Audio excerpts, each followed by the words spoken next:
Hello दोस्तों। कैसे हो आप लोग? आई थिंक सब बढ़िया और मज़े में होंगे। चलिए आज सुनते हैं कहानी, मज़ेदार और प्रेरणादायक। सुनिए और मज़े लीजिए। और हाँ, चैनल में नए हैं तो सब्सक्राइब जरूर से कर लीजिएगा। संगठन की शक्ति पंचतंत्र की कहानियां इन हिंदी। एक बार की बात है, एक वन में बहुत बड़ा अजगर रहता था। वह बहुत अभिमानी और अत्यंत क्रूर था। जब वह अपने बिल से निकलता तो सब जीव उससे डरकर भाग खड़े होते। उसका मुंह इतना विकराल था कि खरगोश तक को निगल जाता था। एक बार अजगर शिकार की तलाश में घूम रहा था। सारे जीव तो उसे बिल से निकलते देखकर ही भाग चुके थे। उसे कुछ न मिला तो वह क्रोधित होकर फुफकारने लगा और इधर-उधर खाक छानने लगा। वहीं निकट में एक हिरनी अपने नवजात शिशु को पत्तियों के ढेर के नीचे छिपाकर थी। छिपाकर स्वयं भोजन की तलाश में दूर निकल गई थी। अजगर की फुफकार से सूखी पत्तियां उड़ने लगी और हिरनी का बच्चा नजर आने लगा। अजगर की नजर उस पर पड़ी। हिरनी का बच्चा उस भयानक जीव को देखकर इतना डर गया कि उसके मुंह से चीख तक न निकल पाई। अजगर देखते ही देखते नवजात हिरण के बच्चे को निगल लिया। तब तक हिरनी भी लौट आई थी, पर वह क्या करती।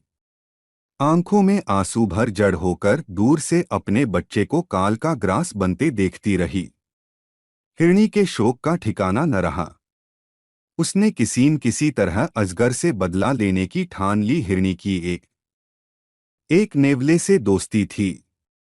शोक में डूबी हिरनी अपने मित्र नेवले के पास गई और रो रो कर उसे अपनी दुख भरी कथा सुनाई। नेवले को भी बहुत दुख हुआ। वह दुख भरे स्वर में बोला, मित्र, मेरे बस में होता तो मैं उस नीच अजगर के 100 टुकड़े कर डालता। पर क्या करें, वह छोटा मोटा सांप नहीं है जिसे मैं मार सकूं। वह तो एक अजगर है। अपनी पूंछ की फटकार से ही मुझे अधमरा कर देगा। लेकिन यहाँ पास में ही चींटियों की एक बाम्बी है। वहां की रानी मेरी मित्र है। उससे सहायता मांगनी चाहिए। हिरनी ने निराश स्वर में विलाप किया, पर जब तुम्हारे तुम्हारे जितना बड़ा जीव उस अजगर का कुछ बिगाड़ने में समर्थ नहीं है, तो वह छोटी सी चींटी क्या कर लेगी। नेवले ने कहा, ऐसा मत सोचो। उसके पास चींटियों की बहुत बड़ी सेना है। संगठन में बड़ी शक्ति होती है। हिरनी को कुछ आशा की किरण नजर आई। नेवला हिरनी को लेकर चींटी रानी के पास गया और उसे सारी कहानी सुनाई। चींटी रानी ने सोच विचार कर कहा, हम तुम्हारी सहायता करेंगे। हमारी बाम्बी के पास नुकीले पत्थरों से भरा एक संकरा रास्ता है।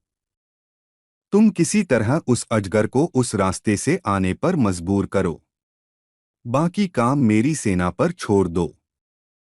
नेवले को अपनी मित्र चींटी रानी पर पूरा विश्वास था, इसलिए वह अपनी जान जोखिम में डालने पर तैयार हो गया। दूसरे दिन नेवला जाकर सांप के बिल के पास अपनी बोली बोलने लगा। अपने शत्रु की बोली सुनते ही अजगर क्रोध में भरकर अपने बिल से बाहर आया। नेवला उसी संकरे रास्ते वाली दिशा में दौड़ा। अजगर ने पीछा किया। अजगर रुकता तो नेवला मुड़कर फुफकारता और अजगर को गुस्सा दिलाकर फिर पीछा करने पर मजबूर करता। इसी प्रकार नेवले ने उसे संकरीले रास्ते से गुजरने पर मजबूर कर दिया। नुकीले पत्थरों से उसका शरीर छिलने लगा।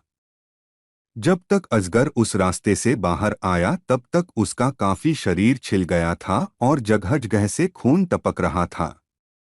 उसी समय चींटियों की सेना ने उस पर हमला कर दिया।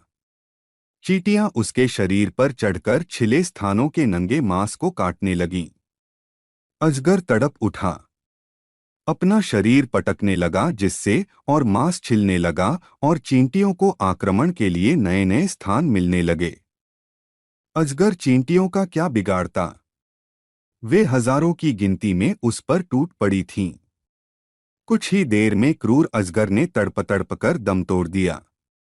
सीखा, संगठन की शक्ति बड़े बड़ों को धूल चटा देती।